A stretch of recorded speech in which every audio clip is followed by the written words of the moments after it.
Richard, how do protesters win against a strategy like that? I think they win by information, and that's what they're trying to do. They have to counter this story. They have to tell people how it happened, how it really started, who is fighting. They have to remain nonviolent, and the protesters aren't doing a very good job of that. They feel attacked, and they say they have to defend themselves. It is very difficult to win when you are picked into a fight, and then if you're drawn into a fight, to try and maintain your air of being innocent and nonviolent. I don't know exactly how you do that. Either of you gentlemen, the curfew, as I understand it, ends in an hour and 45 minutes. While you were on last hour with Ed, we heard the call to prayer. There are these these sort of milestones. We see dawn breaking behind you. As these different things happen, how do you expect that to affect the momentum, the continued violence, the chaos that we see still unfolding today? We keep thinking it's winding down, and it's not winding down behind you. Rachel, this 76-year-old woman we interviewed, stuck in her apartment on the 6th floor across from the museum, said, you know, it seems to me even protesters have to take a break. They have to rest. Richard's right. Part of how whipped up people are, these hand-to-hand fights where one side throws a Molotov cocktail, the other side throws the bottle shards 20 feet back at the opposing group of protesters. It's getting almost goofy and surreal, all of it happening on a highway overpass across from a world-class museum. So I think the light of day, the coming of a new day, of course, Mubarak still has cards to play. Anything after watching protesters arrive on Camelback today, armed and ready for a fight, very little will surprise us here. And one more point, Rachel, we woke up this morning to find the internet was back up. And it's been talked about that there's a double edge to that. It was theorized that one of the uses of the internet perhaps was to mobilize all these disparate groups we saw coming together today in this new front, the pro-Mubarak front. Both sides say more reinforcements are coming, and it's light. They'll have some breakfast, and I think there are going to be a lot more people in this square flashing. It's nighttime for you, but the day is just beginning here, Rachel, and I think it's going to be a very long one for Cairo. It's hard to predict what's going to happen when this fighting kicks off again and gets really big, but I think it's almost a foregone conclusion that it will kick off again. Richard, let me ask you about the U.S. State Department's action today. The U.S. Embassy, reading their statement, advises U.S. citizens in Egypt that we plan to continue evacuation efforts on Thursday. We're assessing the need to continue flights after that. All remaining U.S. citizens who wish to depart Egypt on a U.S. government flight and who are able to do so should immediately proceed to the airport as soon as possible. Do not wait for a call from the U.S. Embassy. Further delay is not advisable. Is that what you would expect the U.S. State Department to be advising, given the level of violence you are seeing, or does this indicate that they think that something else is ahead that is maybe even worse than what we've got? Well, we are seeing mob justice, and we were watching it live on this camera. Crowds chasing down cars, stopping cars, ripping people out of them, and beating them up for, well, from our vantage point, for unclear reasons. So if you're caught up in a mob and you are American and people in that protest don't feel that the United States has been with them enough, then I think there is the possibility that as an American there could be a very ugly incident. You don't want to be caught up by a mob and misunderstood, especially when that mob believes your government is not with them. One of the things that you described earlier, Richard, was the targeting of journalists, targeting of foreign journalists in particular, but anybody with a camera, anybody reporting this story. In this hotel overlooking Tahrir Square on this live shot, considering the other ways that people are trying to cover this, is it safe for you guys to be doing this work in this way there right now? we're doing the best. I think physically it's safe. We haven't had any problem. I think the government has more issues to worry about than chasing us down. But we will see. They were definitely targeting journalists on the ground, physically looking for us, and we both experienced all that today. But if we are here and we are doing our best to stay safe, I think we have an obligation to do this. And at the end of the day, this is what we do for a living. Brian, as the U.S. government considers its continuing responses, we are seeing tough words from the State Department.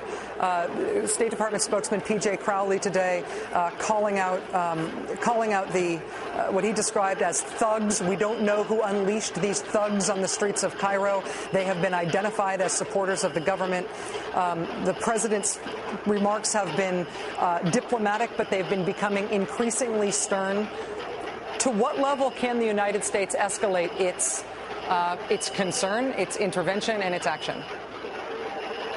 Well, as you know, dicey because there are other friends, allies during business hours in this region who are watching this, watching every word uttered by the United States, President, Department of State on down, because they would like to see what happens to a longtime ally of the United States with internal pressure on a multi-term, long-term ruler called by the protesters here a dictator in this country at a time when there seems to be a wave, a movement in this region.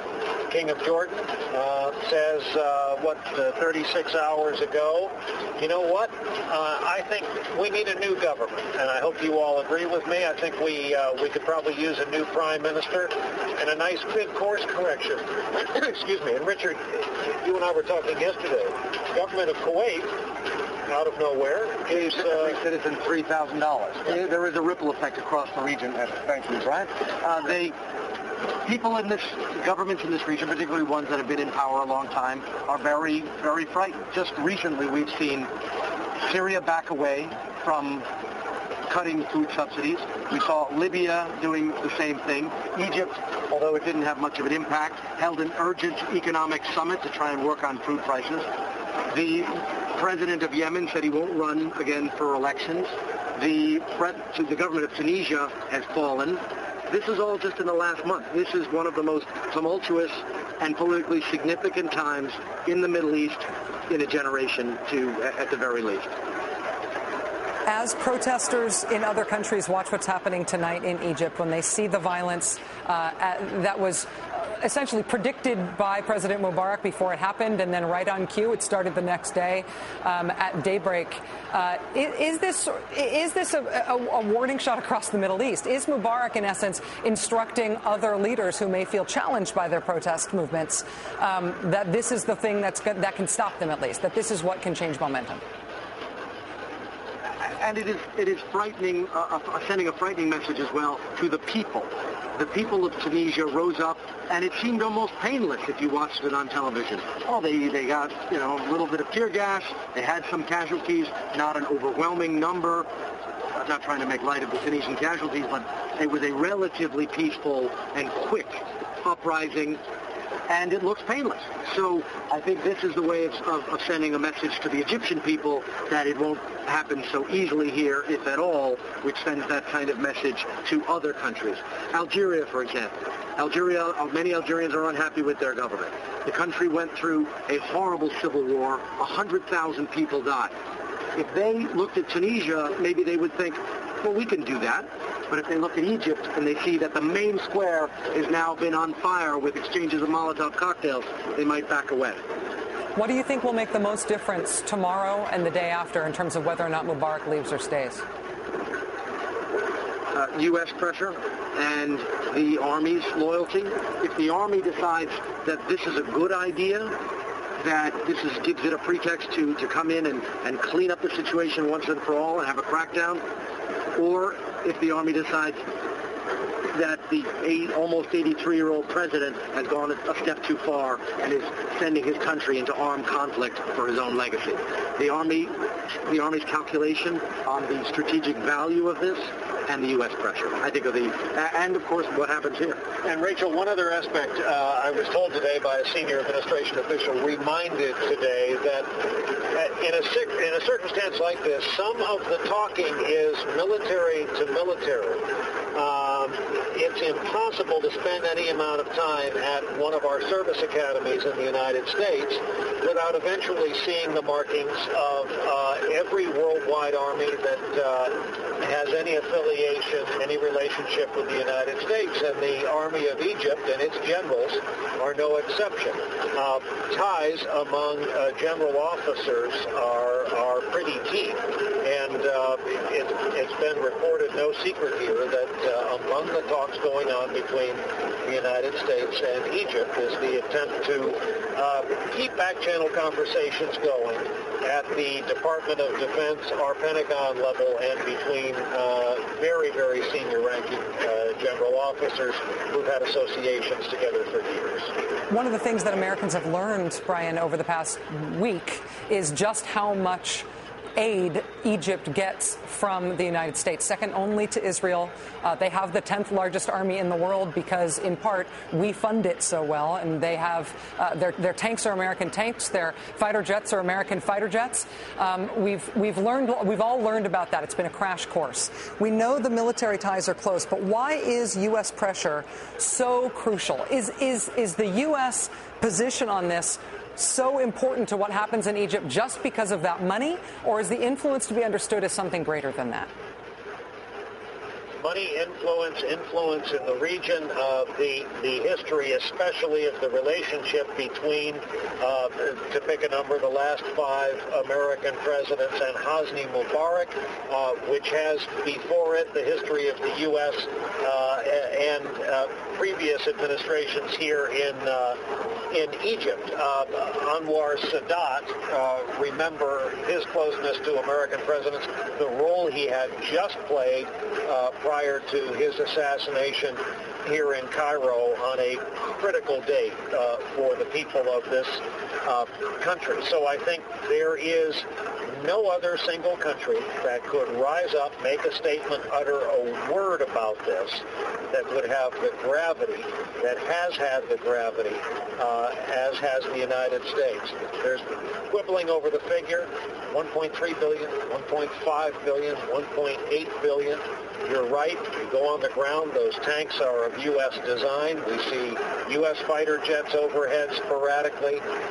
Russian-made helicopter has been overhead every day of this, but one of the first things you see upon landing, Egyptian Air Force markings on the Lockheed C-130s out at the airport.